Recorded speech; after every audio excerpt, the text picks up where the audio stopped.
Graça e a paz. Dando continuidade ao nosso curso básico de vida cristã, nós estamos no livro 2, Anjos, Homens e Pecado. Na realidade, nós estamos encerrando o livro 2 hoje. Estamos no capítulo 10, A Natureza do Pecado. Na aula passada, nós vimos o tópico 1, a ideia bíblica do pecado. Falamos que o pecado é a causa do mal, enquanto que o mal é o efeito do pecado. E concluímos que a característica principal do pecado, em todos os seus aspectos, é que ele está orientado contra Deus. Nós discutimos e respondemos a pergunta sobre a culpa. O que é culpa? Culpa é um estado em que a pessoa se sente merecer o castigo pela violação de uma lei moral. E nós vimos que a corrupção é a contaminação inerente a cada pecador. E é uma realidade na vida de todo indivíduo. E, por fim, nós respondemos a questão: o que é o pecado original? Hoje, nós estaremos iniciando o tópico 2, o pecado atual. A relação entre pecado original e pecado atual. Bom, o pecado se originou no ato de livre vontade de Adão, como representante da raça humana, sendo uma transgressão da lei de Deus e uma corrupção da natureza humana, que deixou o homem exposto ao juízo e ao castigo divino. Amados, é esta natureza corrompida a fonte onde flui todos os pecados atuais. Mas você talvez pode estar perguntando, o que é, então, os pecados atuais? Bom, os pecados atuais ou reais são aquelas ações externas executadas por meio do corpo, bem como todos aqueles maus pensamentos e que são praticados individualmente. Então, veja, em 1 João, no capítulo 1, versículo 8 e 9, nós podemos pode nos ajudar aí a compreender melhor a diferença entre pecado original e pecados atuais. Veja bem o que diz 1 João, capítulo 1, versículo 8 e 9. Se dissermos que não temos pecado, enganamo-nos a nós mesmos, e não há verdade em nós. Se confessarmos os nossos pecados, ele é fiel e justo para nos perdoar os pecados e nos purificar de toda a injustiça. Então, observando aqui, a gente observa que quando ele fala, se dissermos que não temos pecado, ele está falando aqui do pecado original, o pecado herdado. Né? Nós já vimos agorinha falando que o pecado se originou com Adão. Então, esse pecado que se originou com Adão é o pecado original. Mas depois dele, né, de fato, por causa da natureza corrompida, o pecado se torna inevitável para o homem. Ele cometeu outros tipos de pecado. Então, o ser humano está espiritualmente morto, desde o momento da sua concepção, do seu nascimento. Ele nasce morto espiritualmente. Tá? Então, o homem também, ele não tem a capacidade de vencer o pecado. Sua vontade está corrompida e é escrava do pecado, que que afeta toda a sua estrutura, toda a sua natureza. Né? Agora, para Herman Bavinck, em seu livro Teologia Sistemática, na página 271, ele escreve que, abre aspas, o pecado original na qual o homem nasceu e foi concebido não é uma qualidade passiva e inativa, mas uma raiz da qual nasce todos os tipos de pecado. Quero que você observe aqui. Então, o pecado original é a raiz da qual nasce todos os outros tipos de pecado, pecados atuais. Tá? Continuando. Uma fonte profana da qual o pecado flui continuamente. Uma força que está sempre impelindo o coração do homem na direção errada, para longe de Deus e da comunhão com Ele, e na direção da corrupção e da decadência. ok? Então, o que nós estamos falando aqui? O que Herman está falando? Ele está falando, olha, a depravação total, em síntese, significa que nenhuma parte da natureza humana está livre dos efeitos do pecado e que o homem não pode e não quer mudar o seu estado de pecado e morte, ok? Dando continuidade aqui, a classificação dos pecados atuais. Veja bem, amados, é impossível classificar todos os pecados atuais, pois variam de classes e de grau, e podem diferenciar-se em muitos pontos, né? Os católicos romanos, ele faz uma bem conhecida distinção entre pecados veniais e pecados mortais. Vamos dizer assim, pecados veniais, né, são pecados leves, né? E pecados mortais, o próprio nome já diz. Mas, porém, os católicos romanos ele têm uma dificuldade de apontar qual é o pecado leve e qual é o pecado mortal.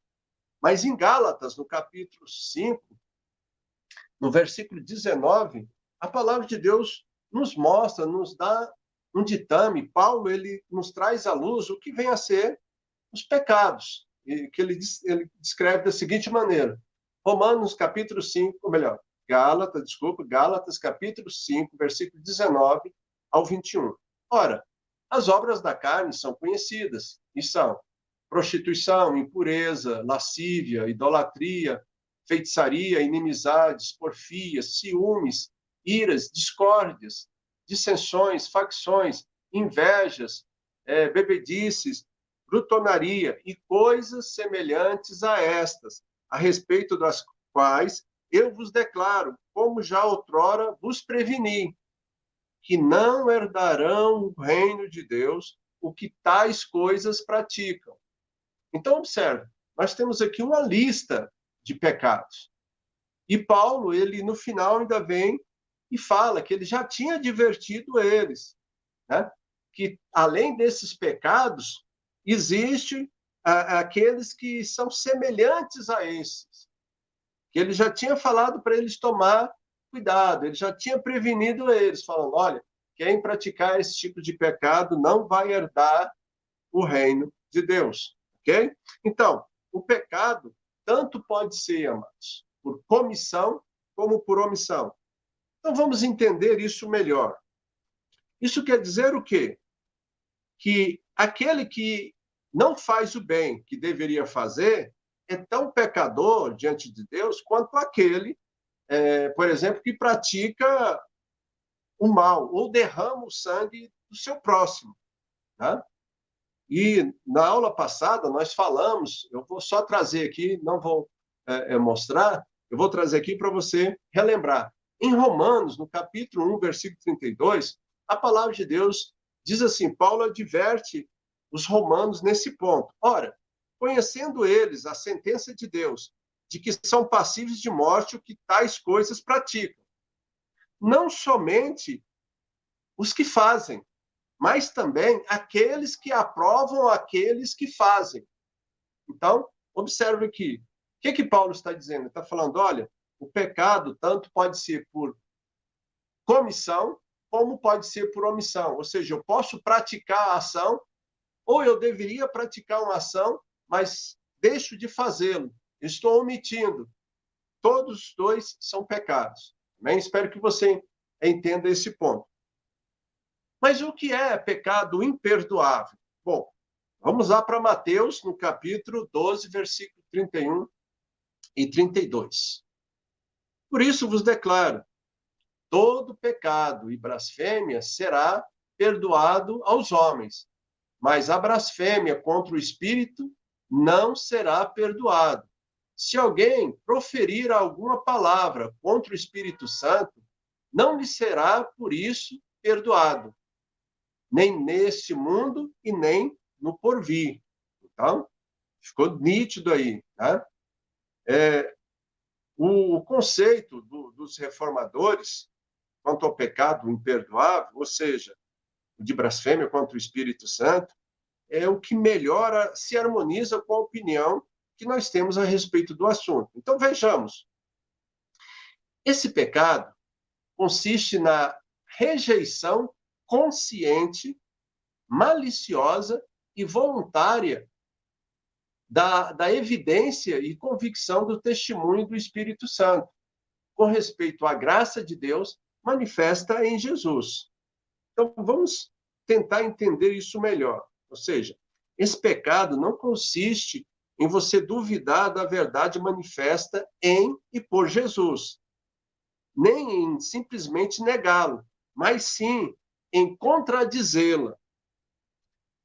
Ao cometer esse pecado, o homem voluntariamente, quando nós já falamos voluntariamente, e maliciosa e tendenciosamente, atribui à influência de Satanás aquilo que reconhecidamente é uma obra de Deus. Okay? Então, entendendo melhor essa questão do pecado contra o Espírito Santo. Eu atribuí a Satanás aquilo que é de Deus, como fizeram lá os doutores da lei, falando que Jesus expulsava os demônios pelo maioral dos demônios, né? Deu problema? Não, não deu problema, porque eles falaram de Jesus. E a palavra está falando aqui que tudo aquilo que nós falamos a respeito ou contra o Espírito Santo de Deus e da obra que ele faz. Tá?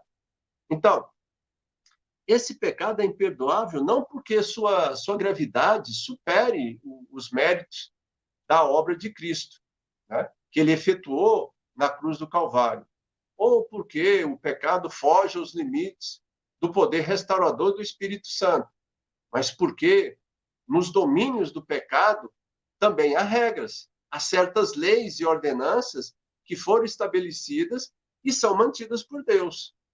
Tá? Então, não podem ser quebradas.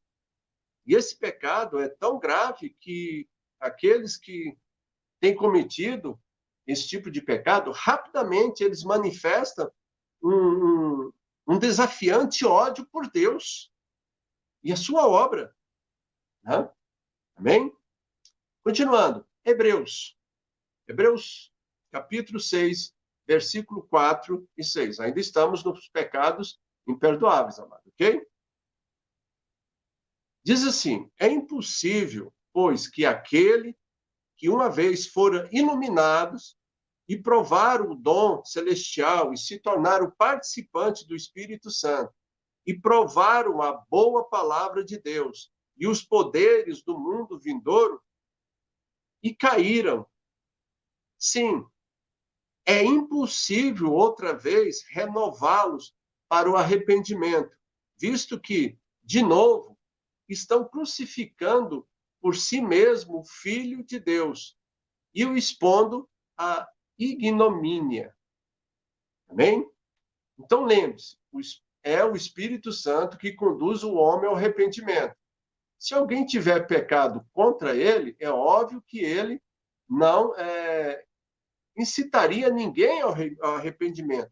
Ainda mais, observando aqui, ainda em Hebreus, ele está falando o seguinte, olha, é impossível uma pessoa que for iluminada e provara os dons celestiais e se tornaram participantes do Espírito Santo e provaram a boa palavra de Deus e os poderes do mundo vindouro e caíram. Tá? Então, aqui ele está levantando um ponto para a nossa reflexão. Sim, é impossível outra vez renová-lo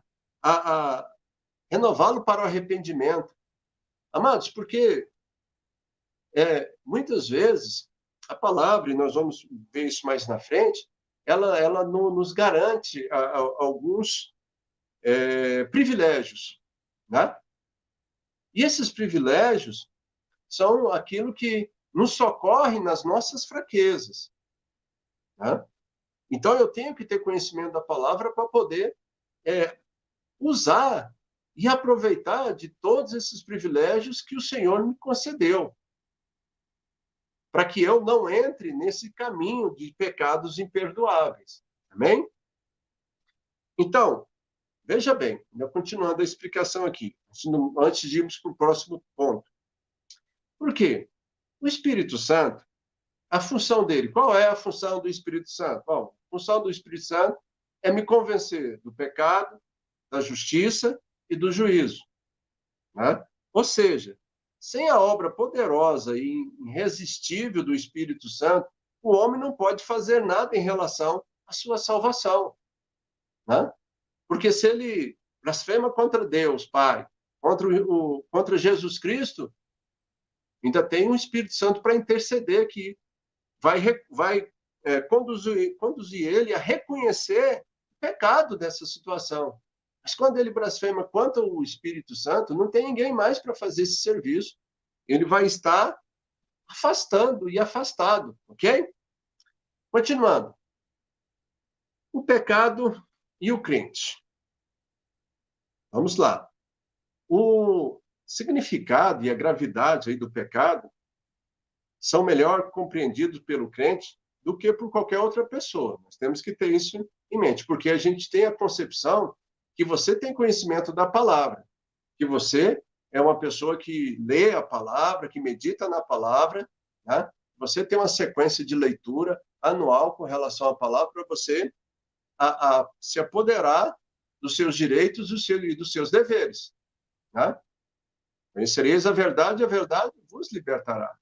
Okay? Então, eu tenho que ler, tenho que meditar nessa palavra de Deus. Por isso, para uma adequada compreensão das Escrituras, nós devemos distinguir entre duas verdades bíblicas, que elas são paralelas e sempre presentes. Primeiro, a lei. Segundo, o Evangelho. Então, vamos lá. A lei refere-se a Deus em sua santidade, a sua ira contra o pecado e o seu juízo. Segundo, o Evangelho refere-se a Deus em sua graça, misericórdia e justificação. Ok? Então, se você dá uma paradinha aqui e analisa a lei, que é a velha aliança, e o Evangelho, que é as boas novas, que é a nova aliança em Cristo Jesus, você vê a diferença. Né? Bem nítida. Então, nós estamos no período da graça, nós não estamos mais no período da lei. Né? Então, nós temos esse privilégio. Então, vamos lá. Ao longo de toda a narrativa bíblica, o crente sempre é advertido contra o pecado que tão de perto nos rodeia, como diz lá em Hebreus, no capítulo 12, versículo 1. E também nos orienta a caminhar para o alvo, que é a semelhança da estatura perfeita do Senhor, que nos comprou com o seu precioso sangue. Bem? Amados, mas entenda, para que isso aconteça, nós temos que continuar ouvindo a mesma mensagem que Jesus advertia todos que o procuravam naquela época. Ele sempre falava a seguinte mensagem, e nós temos que ter isso constantemente em nossos ouvidos. Por exemplo, lá em João 8, versículo 11, vai e não peques mais. Né? Essa é a orientação. Porque às vezes eu confesso o pecado e caio, vou confessando, mas nós temos que tomar cuidado com isso. Aí você pode questionar, é possível o crente pecar? Bom, sim, e é um assunto de toda a Escritura. Mas eu vou citar aqui apenas um exemplo. Em Romanos, no capítulo 8, Romanos capítulo 7, versículo 8, diz, mas o pecado, tomando ocasião pelo mandamento, despertou em mim toda sorte de concupiscência. Concupiscência, amada, é uma palavra que significa desejo. Tá? Despertou em mim toda sorte de desejo. Porque sem lei está morto o pecado. Né? Mas quando nós temos conhecimento da lei, o pecado ainda, nós também tomamos conhecimento do pecado e vemos que ele está vivo, bem latente nas nossas vidas, ok? Então, é possível o crente pecar? Sim. Vamos lá. Bom, nesse ponto aqui, mostra que o conflito interno do crente entre a sua natureza. O crente ele tem duas naturezas. A natureza divina, que nele habita, e mostra,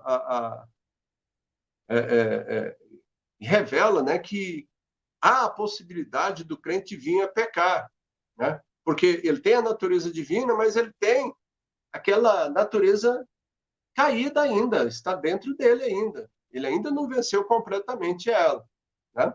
E lá nós vimos no começo, nós falamos lá em 1 João, no capítulo 1, versículo 8 e 9. Se dissermos que não temos pecado, enganamos a nós mesmos. Não sei se você lembra, né? E não há verdade em nós.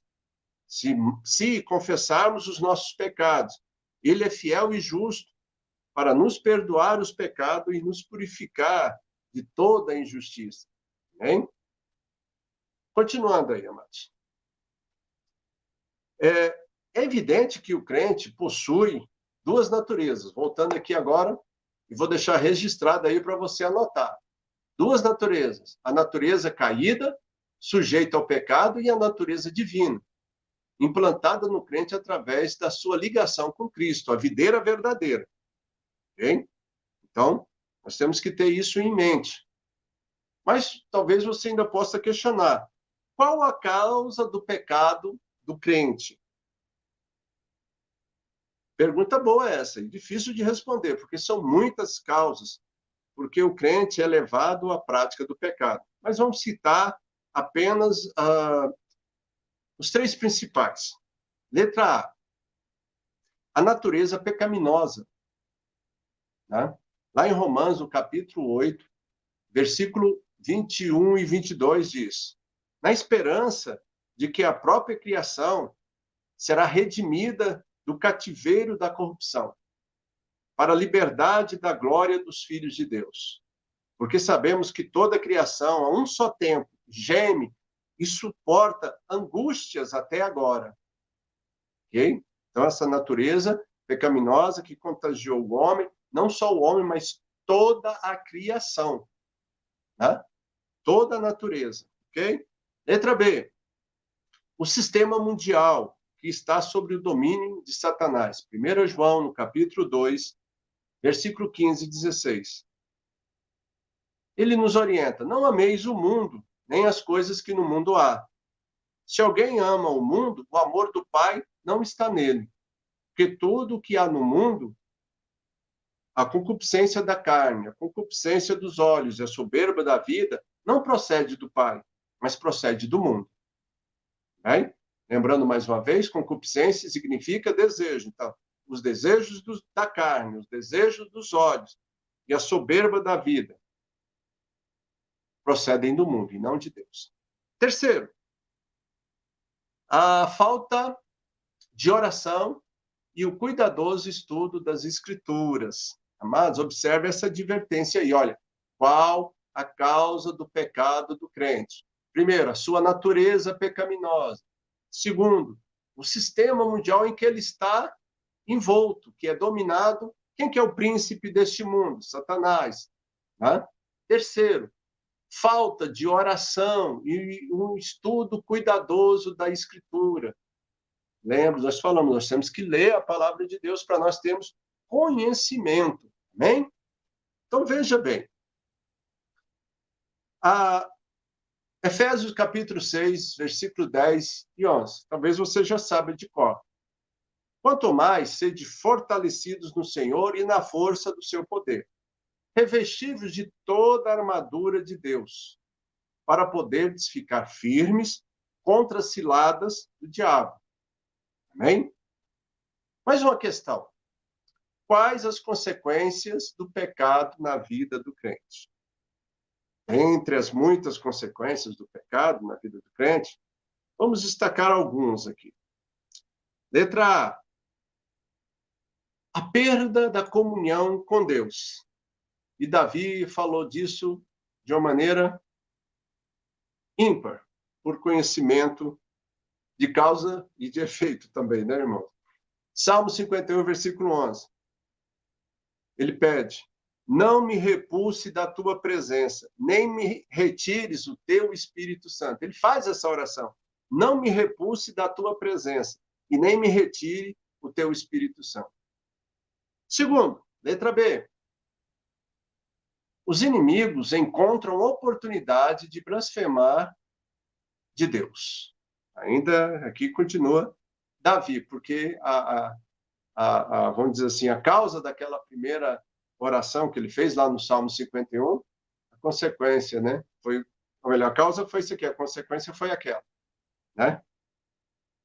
E o profeta chega para aí e fala: mas posto que com isso deste motivo a que blasfemasse os inimigos do Senhor, também o filho que te nasceu morrerá.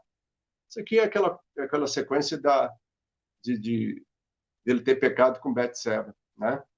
Depois matado o marido dela e ficado com a esposa dele. E teve essa consequência, né? Essa consequência da morte do filho da traição. C. Perda do galardão. 1 Coríntios, capítulo 4, versículo 5. Portanto, nada julguei antes do tempo, até que venha o Senhor, o qual não somente trará à plena luz as coisas ocultas das trevas, mas também manifestará os desígnios dos corações. E, então, cada um receberá o seu louvor da parte de Deus. Letra D. Possível morte. Mas e nós vimos isso constantemente, pelo menos uma vez no mês, na ceia do Senhor. E eis a razão, porque há entre vós muitos fracos, doentes, e não poucos os que morreram. 1 Coríntios, capítulo 11, verso 30. Então, veja bem, até agora, quais as consequências do pecado na vida do crente? A perda da comunhão com Deus, os inimigos encontram a oportunidade de blasfemar de Deus, a perda do galardão e a possível morte. Ok? Mas, por enquanto, aqui essa é a morte física. Letra E. Maus exemplos. 1 Coríntios, capítulo 8, verso 9. Vede, porém, que esta vossa liberdade não venha, de algum modo, a ser tropeço para os fracos. Amém, amados? Muitas vezes você tem que observar porque você é exemplo para as outras pessoas. Então, para que você não dê maus exemplos, você tem que estar atento, você tem que conhecer o que a palavra diz. Amém? Letra F. Destruição da fé e consequente morte espiritual. Aqui já é a segunda morte. 1 João, capítulo 5, versos 16 e 17. Se alguém vir o seu irmão cometer pecado, não para a morte, pedirá, e Deus lhe dará a vida aos que não pecam para a morte. Há pecado para a morte.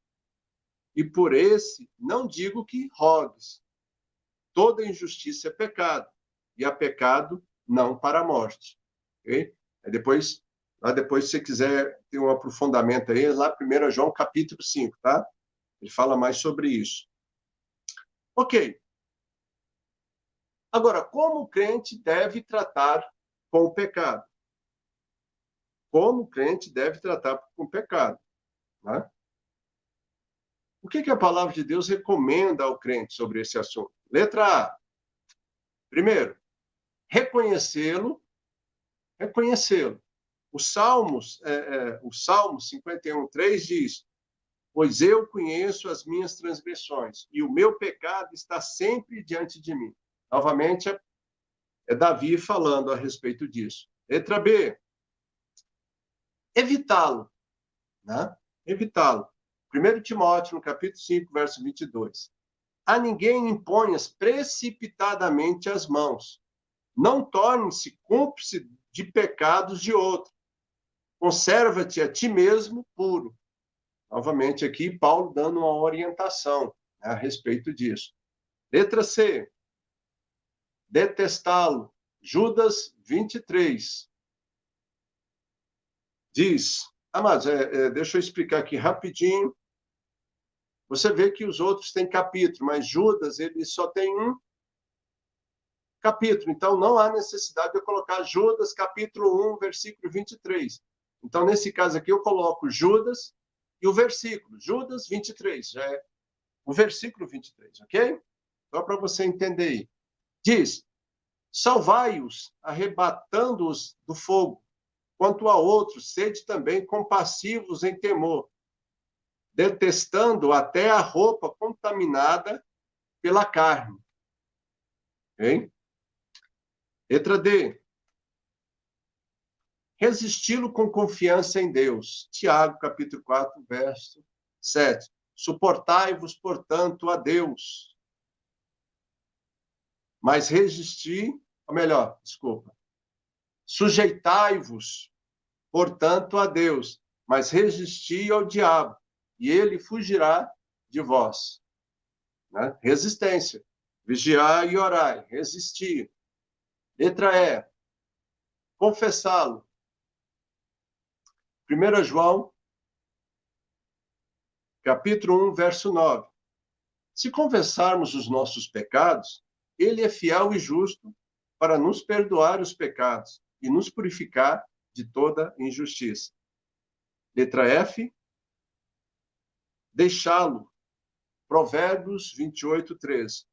O que encobre as suas transgressões jamais prosperará, mas os que confessa e deixa alcança misericórdia.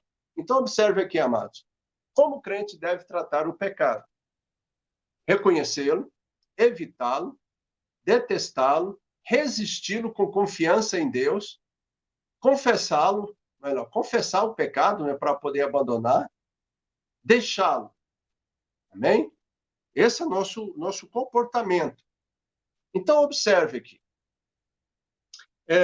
Nesse ponto aqui, nós encerramos o livro 2. E para nós encerrarmos, eu gostaria de fazer um comentário a respeito de 1 João, no capítulo 2, verso 1, em que João escreve e nos orienta.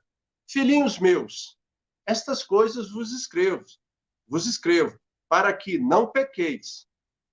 Se, todavia, alguém pecar, temos advogado junto ao Pai, Jesus Cristo, o justo. Então, observe, o que João está falando aqui?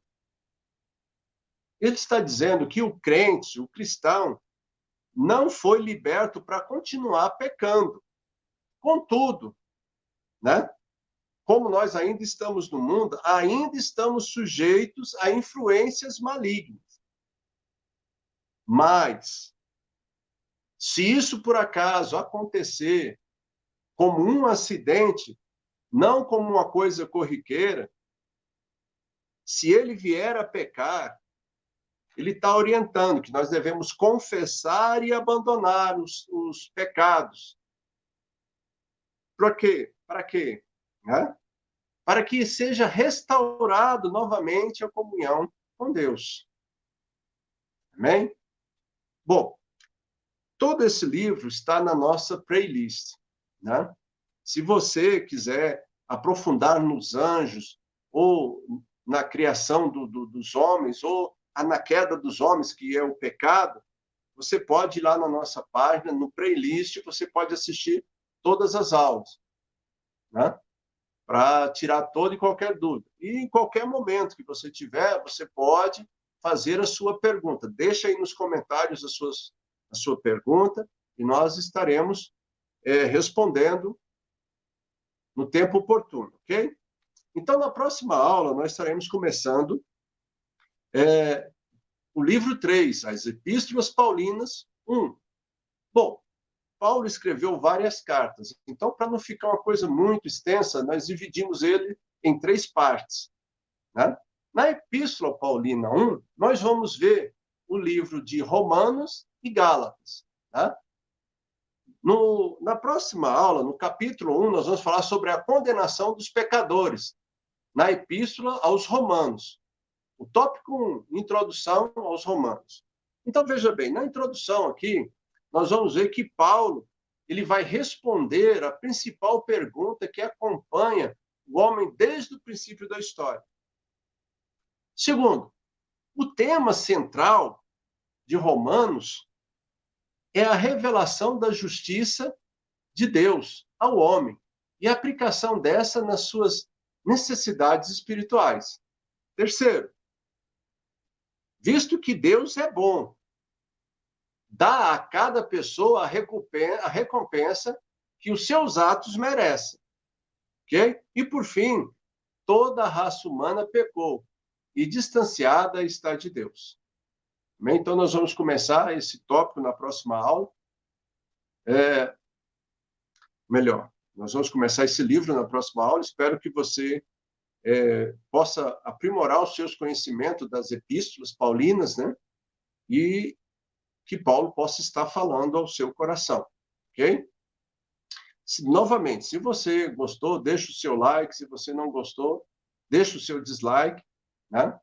Lembrando que sempre é bom os comentários que possam facilitar e nos ajudar a melhorar essas aulas, né? Porque o nosso objetivo aqui é crescer. O nosso objetivo aqui é estar cada vez mais perto de Deus e conhecendo mais a Deus.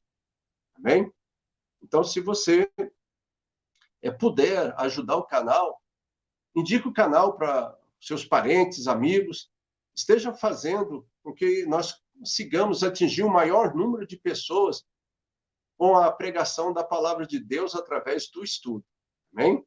Então, que Deus abençoe e até a próxima terça-feira.